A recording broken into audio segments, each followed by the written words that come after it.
Hi అండి అందరికీ. ఈరోజు నేను ఏం తింటున్నానో తెలుసా? వేడివేడి అన్నంలోకి చికెన్ కర్రీ వేసుకొని తింటే అబ్బా! టేస్టే వేరు కదూ! అది కూడా ఈరోజు నేను చేయలేదు కర్రీ మా శివ చేశాడు. మా వారు సడెన్‌గా చికెన్ తీసుకొచ్చి వండు అనేసరికి వండాలా వద్దా డిస్కషన్‌లో నేనున్నప్పుడు మా శివ వచ్చి వదిన నేను చేస్తాను ఈరోజు అనేసరికి చెయ్యి శివ అని చెప్పాను. మా శివ బాగా చేస్తాడని తెలుసు గానీ నేనైతే ఎప్పుడు టేస్ట్ చేయలేదు. సో, నిజంగా నా కర్రీస్ తిని తిని నాకు మొఖం కొట్టాయేమో తెలీదు కానీ మా శివ అయితే చికెన్ కర్రీ అయితే ఎంత బాగా చేశాడో నాకైతే చాలా బాగా నచ్చింది. చాలా బాగా చేశాడు తన స్టైల్‌లో.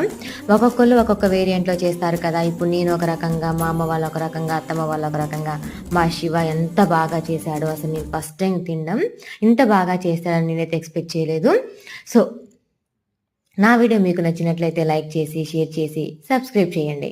మర్చిపోకండే. Thank you for watching. Bye bye.